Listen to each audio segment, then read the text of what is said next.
ಅವಾಗವಾಗ ನಿಮ್ಮನ್ಸಲಿ ಈ ಪ್ರಶ್ನೆ ಹೇಳಲ್ವಾ, ಈ ಪ್ರಪಂಚದಲ್ಲಿ ಅಸಾಧ್ಯವಾಗಿರೋದನ್ನ ಪಡ್ಕೊಳ್ಳೋದು ಯಾವುದು ಅಂತ ಹೇಳತ್ತೆ ತಾನೆ?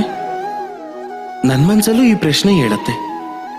ಆದ್ರೆ ನಾನು ಯೋಚನೆ ಮಾಡ್ತೀನಿ, ಈ ಪ್ರಪಂಚದಲ್ಲಿ ಪಡ್ಕೊಳ್ಳೋಕ್ ಸಾಧ್ಯ ಇಲ್ಲದೆ ಇರುವಂಥದ್ದು ಏನು ಅಂತ.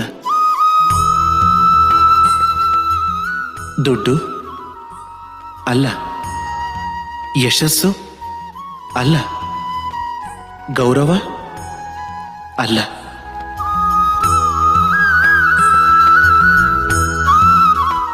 ಪ್ರೀತಿ ಅಲ್ಲ. ಮತ್ ಪಡ್ಕೊಳ್ಳಕ್ಕೆ ಸಾಧ್ಯ ಇಲ್ಲದೆ ಇರುವಂಥದ್ದು ಏನದು? ಯೋಚನೆ ಮಾಡಿ ನೋಡಿ. ಉತ್ತರ ಏನು ಅಂದ್ರೆ ನಮ್ಮ ಸ್ವಯಂಕೃತ ತಪ್ಪು, ನಮ್ಮಲ್ಲೇ ಇರೋ ದೋಷ. ಅದ್ ಯಾವತ್ತೂ ಯಾರಿಗೂ ಸಿಗಲ್ಲ. ಹಾಗೇನಾದ್ರೂ ಯಾರಿಗಾದ್ರೂ ಸಿಕ್ಕಿದ್ರೂ ಕೂಡ ಆ ವ್ಯಕ್ತಿ ಆ ತಪ್ಪನ್ನ ಒಪ್ಕೊಳ್ಳೋಕ್ ಸಿದ್ಧ ಇರೋದಿಲ್ಲ.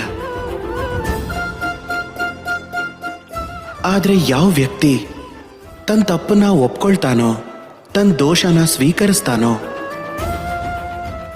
ಪ್ರಪಂಚದಲ್ಲಿ ಏನ್ ಪಡ್ಕೊಳ್ಳೋದಕ್ಕೂ ಅವನ ಎದುರಿಗೆ ಯಾವುದೇ ಅಡ್ಡಿನೂ ಬರೋದಿಲ್ಲ. ಅದಕ್ಕೆ ಆತ್ಮವಿಶ್ವಾಸ ಖಂಡಿತ ಇಟ್ಕೊಳ್ಳಿ. ನಿಮ್ಮಿಂದ ಏನೂ ತಪ್ಪಾಗಬಾರ್ದು ಅಂತ ಪ್ರಯತ್ನ ಮಾಡ್ತಾ ಇರಿ. ಆದ್ರೆ ಆತ್ಮವಿಮರ್ಶೆನೂ ಮಾಡ್ಕೊಳ್ಳಿ. ಹಾಗೇನಾದ್ರೂ ನಿಮ್ಮಿಂದ ತಪ್ಪಾಗೋಗಿದ್ರೆ ಅದನ್ನ ಒಪ್ಕೊಳ್ಳಿ, ಅದನ್ನ ಸರಿ ಮಾಡ್ಕೊಳ್ಳೋ ಪ್ರಯತ್ನ ಮಾಡಿ. ನಿಮ್ಮ ಜೀವನ ಇನ್ನೂ ಖುಷಿಯಿಂದ ತುಂಬಿಕೊಳ್ಳುತ್ತೆ.